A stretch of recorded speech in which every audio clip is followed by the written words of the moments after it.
میرے نبی پاک علیہ السلام نے فرمایا قیامت کے دن رب کریم فرمائے گا کہاں ہیں وہ لوگ؟ منادی اعلان کرے گا میدان محشر میں، کوئی آدمی اعلان کر وہ کہاں ہیں لوگ؟ اور تو کس کو ڈھونڈ رہا ہے؟ فرمایا مجھے رب نے بھیجا ہے کہ وہ بندے ڈھونڈ کے لاؤ جو دنیا میں میری رضا کے لیے ایک دوسرے سے محبت کیا کرتے ہیں۔ وہ بندے ڈھونڈ کے لاؤ۔ بندے ڈھونڈے جائیں گے۔ یا رسول اللہ رب ان کا کیا کرے گا؟ تو نبی کریم صلی اللہ علیہ وسلم فرمانے لگے رب فرمائے گا تم دنیا میں میری رضا کے لیے ایک دوسرے سے پیار کرتے تھے، آج میرے عرش کے سائے کے علاوہ سایہ کوئی نہیں، آج میں تمہیں اپنے عرش کے سائے میں جگہ عطا کروں گا۔ میری رضا کے لیے پیار کیا تم نے، میری رضا کے لیے محبت۔ خدا را تھوڑا تھوڑا لوگوں سے پیار شروع کریں۔ آپ یقین کریں وہ پولیس والے سے آپ کہیں نا کہ تو اپنا رویہ ٹھیک کر، تو کہتے ہیں تو انہیں پتہ نہیں بندے کس طرح دا ساڑھنا سلوک کرتے ہیں۔ وہ بھی مطمئن ہے، وہ کہتا ہے اگر میں گالی گلوچ کر رہا ہوں تو میں ٹھیک کر رہا ہوں۔ وہ کہتا ہے یہ لوگ لائے کیس ہیں۔ آپ دیکھ لیں، آپ سمجھ لیں چیزوں کو۔ میں نے ڈاکٹر صاحب سے کہا کہ تھوڑی سی آپ لوگوں سے شفقت کریں، غریب لوگ آتے ہیں تو کہتے ہیں مفت دوائی دیں تو یہ بیچ دیتے ہیں جا کے۔ ہر شخص نے ایک دوسرے کے خلاف کہانی بنا لی، نفرت کے لیے کوئی نہ کوئی پلان کر لیا، ہمیں باتیں مل گئیں، ہم نے داستان سرائی کر لی، ہم نے اپنے ذہن کو اکٹھا کر لیا۔ مجھے بتلاؤ نا یار، اگر رسول کریم صلی اللہ علیہ وسلم اور باقی انبیاء بھی قوموں کے بارے میں یہ سوچتے کہ یہ بڑے ظالم ہیں، یہ بڑے چور ہیں، یہ بڑے ڈکیت ہیں، یہ بڑے غاصب ہیں، یہ کافر ہیں، منافق ہیں، تو بھلا ہو سکتا تھا؟ لوگوں کا فائدہ ہو سکتا تھا؟ وہ لوگ بڑے بڑے سخت گیر تھے، پر محبوب نے فرمایا وہ جو کریں گے وہ ان کا انداز ہے، اور ہم جو کریں گے وہ ہمارے رب نے ہمارے ذمے لگا کے بھیجا ہے۔ اپنی زندگی میں تلاش کریں اور پیار کریں اور اچھے لفظوں سے لوگوں کو یاد کریں اور خوبصورت لہجہ اختیار کریں اور ٹھنڈی اور اچھی باتیں کرنے کی کوشش کریں، اللہ کی رضا کے لیے، اللہ کی رضا کے لیے، اللہ کے بندوں سے پیار۔ یارو دیکھو، عورت ہو طوائف، زندگی ساری بیت جائے گناہوں میں، لیکن میرے نبی پاک فرماتے ہیں وہ رب کی رضا کے لیے کتے سے بھی پیار کر لے تو رب اسے جنت عطا کر دیتا ہے۔ تو کتے کو پانی پلا گئی، پر پلا گئی نا اللہ کی رضا کے لیے، اسے کوئی فائدہ تو نہیں تھا نا، وہ اللہ کی رضا کے لیے پلا گئی، تو رب کریم نے اس کے سارے گناہوں کو۔ کسی سے پیار تو کریں، خدا را کسی سے پیار تو کریں۔ اس سال میرے گاؤں کے میلے کی بھیڑ میں جو گم ہوا وہ ایک بھکارن کا لال تھا۔ اس غریب کو تلاش تھی متاع خلوص کی، اور مخلوق چپ رہی کہ یہ مشکل سوال تھا۔ یار کوئی شخص ایسا بچا ہی نہیں جس سے لوگ امید کریں، توقع کریں کہ مجھے یہ اپنا کندھا دے گا میں سر رکھ کے رو لوں گا۔ کوئی ایک ایسا شخص ملا ہی نہیں جس کے بارے میں لوگ کہیں کہ بڑا مخلص ہے یار۔ اتنی بڑی میرے محبوب کی امت، ہر حکومت غلط، ہر شخص غلط، ہر بندہ برا، ہر جماعت بری، اللہ کی رضا کے لیے کچھ لوگوں کے لیے فروغ محبت کا بھی فریضہ سر انجام دیں۔ کیسے لوگوں کو یہ بات سمجھائی جائے؟ حضرت ابو ادریس خولانی رضی اللہ تعالیٰ عنہ تابعی ہیں۔ حافظ منذری نے الترغیب و ترہیب میں لکھا ہے، فرماتے ہیں کہ حضرت ابو ادریس خولانی کہ میں دمشق کی جامع مسجد میں گیا تو میں نے ایک چمکدار چہرے والا، سیاہ داڑھی والا، چمکتے دانتوں والا خوبصورت نوجوان نبی پاک کی حدیثیں بیان کرتا دیکھا۔ اس کے چاروں جانب حضور کے غلام بیٹھے تھے۔ میں نے ایک شخص سے کہا یار بڑا حسین چہرہ ہے، بڑا ہی خوبصورت انداز ہے، کون ہے بندہ؟ انہوں نے کہا آپ نہیں جانتے، یہ صحابی رسول حضرت معاذ ابن جبل ہے رضی اللہ تعالی عنہ۔ حضرت معاذ ابن جبل کا انتقال بھی کوئی 40 سال کی عمر سے پہلے ہو گیا تھا، لیکن ان پر حضور کا اعتماد اتنا تھا کہ حضور نے اپنی حیات ظاہرہ میں گورنر بنایا انہیں صوبے۔ چمکدار دانت، حدیثیں بیان کر رہے ہیں۔ حضرت ابو ادریس خولانی رضی اللہ تعالیٰ عنہ کہتے ہیں رش بڑا تھا، میرے دل میں خواہش ہوئی کہ آج تو لوگ زیادہ ہیں، کل آؤں گا ملاقات کروں گا۔ کہتے ہیں اگلے دن میں اپنی طرف سے سب سے پہلے گیا، پر حضرت معاذ ابن جبل تو مجھ سے پہلے مسجد میں موجود تھے اور وہ نفل پڑھ رہے تھے، اللہ اللہ کر رہے تھے۔ تو میں نے ان کے ساتھ سلام لی، فرمانے لگے کیسے آئے ہو؟ تو میں نے کہا حضور کل آپ کو دیکھا ہے، آپ کی باتیں سنی ہیں، تو گویا آپ کا تو چہرہ ساری رات میری آنکھوں کے سامنے رہا، تو میں تو سویرے زیارت کی غرض سے حاضر ہوا ہوں، اللہ کی رضا کے لیے مجھے آپ اچھے لگیں۔ اللہ کی رضا کے لیے. کوئی بندہ ایسا بھی تو ہو نا, کوئی غریب, کوئی مسکین, کوئی عالم, کوئی صوفی, کوئی درویش, کوئی ذاتی تعلق نہ ہو, تعلق کیا ہو؟ اللہ کے لیے. آپ مجھے اچھے لگیں. حضرت سیدنا معاذ ابن جبل فرمانے لگے واقعی ایسا ہی ہے حضرت کی حضور, بالکل ایسا ہی ہے. تو فرماتے میں نے چادر لی ہوئی تھی, حضرت معاذ ابن جبل نے میری چادر کو پکڑ کے کھینچا, فرمایا پکی بات کر یار. میں نے کہا حضور پکی کر رہا ہوں. تو فرمانے لگے سن, پھر میں نے نبی کریم سے سنا ہے, رسول کریم علیہ السلام نے فرمایا جو دو بندے رب کی رضا کے لیے پیار کرتے آپس میں, اللہ ان دونوں سے محبت فرماتا ہے. سن پھر اس کو یاد رکھنا, اللہ ان دونوں سے محبت کرتا ہے. حضرت ابو ادریس خولانی سے کوئی پوچھتا تھا نا کہ دنیا میں جانا ہے تو سرمایہ کیا ہے, تو فرماتے تھے یہ جو میں نے چادر لی ہوئی ہے نا, اس چادر کے اندر میرا وجود ہے, اور وجود کے اندر میرا دل ہے, اور دل کے اندر میں نے حضرت معاذ ابن جبل کو رکھا ہوا ہے. میں نے وہاں ان کا ٹھکانہ بنایا ہوا ہے, وہاں ان کا ٹھکانہ ہے. یہ دور ہی نکتہ چی ہے, کہیں چھپ کے بیٹھ جا, اور جس دل میں تو مکی ہے وہیں چھپ کے بیٹھ جا. اقبال کہتے ہیں جس دل میں تو مکی ہے وہیں چھپ کے بیٹھ جا. دوستو, رسول اللہ صلی اللہ علیہ وسلم کے غلاموں نے مالک کی رضا کے لیے لوگوں سے پیار, فروغ محبت میں کردار ادا کیا, اور بہترین کردار. آپ اپنی زندگی میں کچھ چیزیں ایسی بنائیں جن میں فقط اللہ کی رضا کے لیے محبت, خالق کی رضا کے لیے پیار, خالق کی رضا. آپ یقین کریں اگر تھوڑا تھوڑا کر کے ہم اس محبت کو فروغ دیں نا اپنے دلوں میں, تو بہت سارے بادل چھٹیں گے. ہم نے نا وہ تیزی سے دولت کو, لالچ کو, میں اکثر کہتا ہوں کہ میاں بیوی کا جو رشتہ ہوتا ہے نا, اس کو اللہ پاک نے نا قرآن پاک میں اپنی نشانیوں میں سے ایک نشانی قرار دیا ہے. ان دونوں کی وجہ سے گھر چلنا ہے, بچوں کی پرورش ہونی ہے, نظام زندگی. آپ گھر سکون کے لیے جاتے ہیں, اطمینان کے لیے. آپ اپنے گھر کے اندر جیسے بھی ہوں, آپ کہتے ہیں یہاں مجھے کوئی پریشانی, یہ میرا اپنا بیڈ ہے, اپنا بستر ہے. لیکن اگر اسی رشتے میں جب آپ بیج بوئیں تو سب سے پہلے دولت کا بوئیں.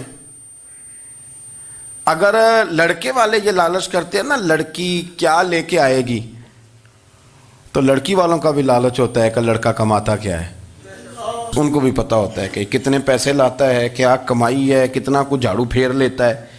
آپ نے جب بنیاد یہ رکھی, مجھے دیانتداری سے بتانا کہ پورا نیک ہو, پورا شریف ہو, پورا پرہیزگار ہو, لیکن دولت صحیح نہ کماتا ہو تو رشتہ آسانی سے ہو جاتا ہے.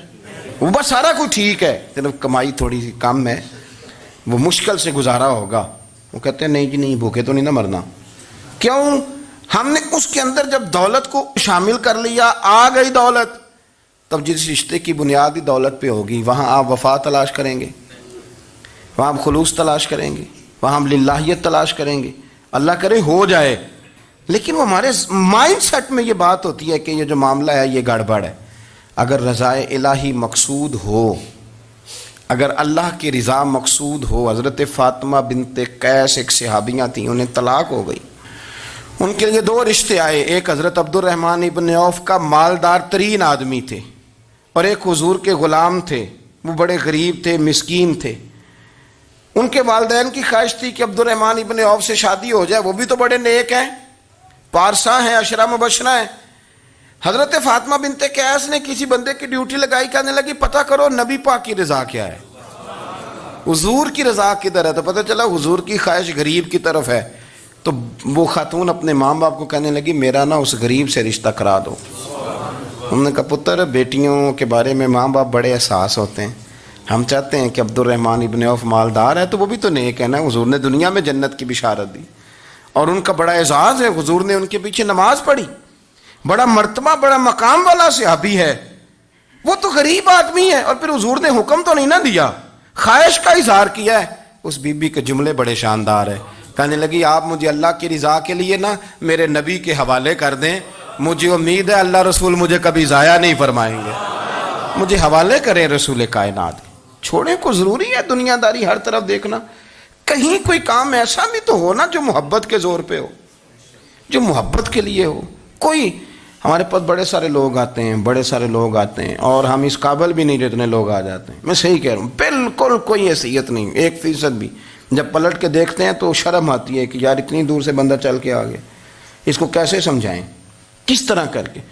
تو ایک آدھ دن پہلے ایک بزرگ آ گئے اور وہ اچھے صاف ستھرا ان کا مزاج تھا، بڑے شاندار، تو میں زیارت کے لیے ہوں، تو میں نے کہا زیارت شیارت والا تو کھاتا کوئی نہیں، چلو آپ آ گئے ہیں تو کوئی حکم کریں۔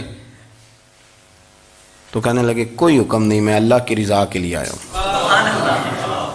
یہ کوئی تقریر نہیں تھی، کوئی خطبہ نہیں تھا، نہ ان کے سامنے سپیکر تھا، نہ وہ شور کر رہے تھے، نہ وہ نعرے لگوا رہے تھے، نہ وہ ہاتھوں پہ ہاتھ مار رہے تھے۔ اور اس بندے نے کہا اللہ کی رضا کے لیے آیا ہوں، تو وہ بھی رو پڑے تو میں بھی رو پڑا، ختم ہو گئی بات۔ اب بات کو سمجھیں، یہ اتنا تگڑا رشتہ ہے نا یار۔ کسی رشتے کے بیچ برادری ہوتی ہے، کسی رشتے کے بیچ خاندان ہوتا ہے، کسی رشتے کے بیچ قبیلہ ہوتا ہے، کسی رشتے کے بیچ رنگ نسل ہوتی، وہ کتنا تگڑا رشتہ ہے کہ دو بندوں کا رشتہ ہو، ایک بیچ میں خدا ہو، دوسرے محمد مصطفیٰ ہو۔ آپ کتنا اسے مضبوط رشتہ سمجھیں گے جس کے بیچ اللہ رسول ہو۔ اتنا تگڑا رشتہ، اتنا مضبوط تعلق، اتنی وسعت اس کے اندر۔ اللہ کی رضا کے لیے حضرت موسیٰ کلیم اللہ علی نبینا علیہ الصلوۃ والسلام سے رب کریم نے فرمایا، کہا اے موسیٰ میری رضا کے لیے بھی کوئی کام کیا ہے؟ حضرت موسیٰ علیہ السلام نے عرض کی یا اللہ میں نے تبلیغ کی، تو فرمایا وہ تو آپ کی ذمہ داری تھی۔ امام غزالی نے روایت لکھی ہے، اے اللہ میں نے آپ کے تمام احکامات پہ عمل کیا، موسیٰ وہ تو آپ نے کمال کیا، اللہ کے پیغمبر ہیں، تو میری رضا کے لیے تو یا اللہ تیری رضا کے لیے کیا ہے؟ تو رب کریم نے فرمایا کسی بندے سے صرف اس لیے پیار کیا ہے کہ وہ اللہ کا بندہ ہے، فقط اس لیے پیار کیا ہو کہ وہ اللہ کا بندہ ہے، فقط اس لیے۔ میرے عزیز آپ بات کو سمجھیں، زندگی میں فروغ محبت پر کچھ کام کریں، کچھ تھوڑا سا کوشش کریں گرد جھاڑنے کی، کچھ گرد جھاڑنے کی۔ ہم نے نا ایک سٹیٹس بنا لیا ہے، اب تو مسلمان پہلے فرقوں میں بٹے، قبیلوں میں بٹے، اب شہروں میں بٹ گئے۔ آپ کبھی گجرانوالا کے لوگوں سے پوچھو نا گجرات، تو کہنے ہو گجرات والے تو اللہ بچائے، کہتے ہیں کہ نہیں؟ گجرات کے لوگوں سے پوچھے گجرانوالا تو کہتے ہوتے کھاندے ہی بڑا نے، کس کی بات کر رہے ہیں؟ تو گجرانوالا والوں سے پوچھیں لاہور والے کہتے توبہ لاہوریا جی۔ صحیح کون ہے؟ کوئی بھی نہیں۔ کیوں؟ اس لیے کہ ہم نے ہر شہر کے لیے کہاوت بنا لی ہے۔ میں صحیح کہہ رہا ہوں، ہر قبیلے کے لیے کوئی نہ کوئی، یہ ہم نے ظلم کیا اپنی جان، یہ ہم نے زیادتی کی، کہانیاں بن گئی، کہاوتیں بن گئی، شہروں کے لیے، علاقوں کے لیے، قبیلوں کے لیے۔ مقصود کیا تھا؟ کسی طریقے سے نفرت پروان چڑھے۔ کھانا ہے نا، کھانا تو آپ جو کھانا کھاتے ہیں وہ اپنے ذائقے کے مطابق کھاتے ہیں۔ سندھ کے لوگ جو کھانا کھاتے ہیں وہ اپنے، آپ کا کوئی حق نہیں آپ ان کے کھانے پر تنقید کریں، اس لیے کہ ان کا ذائقہ وہ ہے، اور ان کا بھی کوئی حق نہیں وہ آپ کے کھانے پر تنقید کریں، اس لیے کہ آپ کا ذائقہ۔ لیکن طنز کرتے ہیں، جو بات سمجھانا چاہتا ہوں وہ یہ ہے کہ ہم طنز کرتے ہیں، تنقید کرتے ہیں، تضحیک آمیز لہجہ ہمارا ہوتا ہے، اس لہجے کے اندر کمزوری ہوتی ہے، اس کے اندر اس طرح کی بناوٹ ہوتی ہے کہ محسوس ہوتا ہے کہ ہم سامنے والے کو بڑا نفرت کی نظر سے دیکھتے ہیں۔ یہ رویہ کبھی اختیار نہ کریں، اپنی زندگی میں کوشش کریں خلوص کے ساتھ، للہیت کے ساتھ۔ میرے نبی پاک علیہ وسلم نے صحابہ سے پوچھا تھا بتاؤ دین کی مضبوط گرہ کون سی ہے، مضبوط گرہ دین کی؟ تو ایک صحابی نے کہا یا رسول اللہ نماز، پانچوں وقت مسلمان جمع ہوتے ہیں، ایک دوسرے کا حال احوال پوچھتے ہیں، تو اس گرہ میں مسلمان بندے رہتے ہیں۔ حضور نے فرمایا تم نے بات ٹھیک کی پر میری مراد کو نہیں پہنچے۔ ایک صحابی نے عرض کی یا رسول اللہ صلی اللہ علیہ وسلم زکوٰۃ، امیر غریب کو زکوٰۃ دیتا ہے تو دونوں کا رشتہ مضبوط ہو جاتا ہے، تو یہ بہت بڑی گرہ ہے۔ تو حضور نے فرمایا بات تمہاری ٹھیک ہے پر تم میری مراد کو نہیں پہنچے۔ تو تیسرے نے عرض کی حضور حج، مختلف رنگوں کے، قبیلوں کے، نسلوں کے، علاقوں کے لوگ آتے ہیں، ایک ہی لباس پہنتے ہیں، ایک ہی بولی بولتے ہیں، لبیک اللہم لبیک، تو یہ بہت بڑی مضبوط گرہ ہے۔ نبی پاک صلی اللہ علیہ وسلم نے فرمایا بات تمہاری ٹھیک ہے پر تم میری مراد کو نہیں پہنچے۔ تو صحابہ نے عرض کی حضور پھر آپ ہی بتا دیں کہ اسلام کی مضبوط گرہ کون سی ہے جس میں مسلمان جڑ جائیں گے؟ تو نبی پاک نے فرمایا مضبوط گرہ محبت ہے، اللہ کی رضا کے لیے پیار کرو، لوگوں سے پیار کرو۔ کوئی بندہ پھر تمہیں تلخ بھی ملے گا نا تو تم چونکہ اس کے لیے نہیں کر رہے، اللہ کے لیے کر رہے ہو، تو پھر تمہارے لیے سہنا بھی آسان ہو جائے گا، دیکھنا اور پرکھنا بھی آسان ہو جائے گا۔ رضائے الہی کی خاطر لوگوں کا پیار، بخاری مسلم میں ہے، نبی پاک علیہ السلام نے فرمایا ایک شخص اپنی بستی سے چلا لمبے سفر پہ دوسری بستی جانے کے لیے، تو رستے میں فرشتہ ملا انسانی شکل میں۔ اس نے پوچھا کہاں جا رہے ہو؟ اس نے کہا اپنے بھائی سے ملنے جا رہا ہوں۔ فرشتہ پوچھنے لگا اس کا کوئی احسان ہے تمہارے اوپر، کوئی لین دین ہے؟ اس نے کہا نہیں۔ تو کہا پھر کیوں اتنا لمبا سفر کر رہے ہو؟ تو کہنے لگے یار میں اللہ کی رضا کے لیے اس سے پیار کرتا ہوں، اللہ کی رضا کے لیے، تو اس لیے جا رہا ہوں۔ تو سنیں یہ بخاری مسلم کے لفظ ہیں، حضور فرماتے ہیں وہ فرشتہ کہنے لگا سن پھر، میں انسان نہیں میں فرشتہ ہوں، اور مجھے رب کریم نے بھیجا ہے یہ کہنے کے لیے کہ اگر تم دونوں اللہ کی رضا کے لیے ایک دوسرے سے پیار کرتے ہو تو اللہ تم دونوں سے پیار فرماتا ہے۔ اب یہ محبت فروغ کیسے پائے گی؟ اس کے لیے ایک تو یہ کہ اپنے دل کو تھوڑا سا سمجھائیں۔ آپ ارادہ کر لیتے ہیں نا، جب ذہن بنا لیتے ہیں کہ میں نے کوئی خدمت کرنی ہے، ذہن بن گیا، تو پھر اس کے لیے 2-3 لاکھ روپے 4 لاکھ روپے لگانے کی ضرورت نہیں ہوتی۔ پھر بندہ سٹاپ پہ کھڑے ہوئے کسی بابا جی کو پوچھتا ہے کہاں جانا ہے، تو کہتے ہیں میں نے ذرا یہاں قریب ہی جانا ہے، رکشہ تلاش کر رہا ہوں۔ تو آپ کا ذہن بن گیا نا خدمت کرنے کا، تو موٹر سائیکل بھی بٹھایا تو گھر چھوڑا ہے، واپس آئے تو دل بڑا ٹھنڈا تھا۔ لیکن آپ یہ بھی کہہ سکتے تھے کہ بابا جی بچے کیا کرتے ہیں سعودی عرب میں، تو یہ 200 روپیہ رکشے کو دیں، گھر چھوڑ آتا ہے، بچے اتنا کماتے کس لیے؟ دونوں باتوں میں فرق ہے۔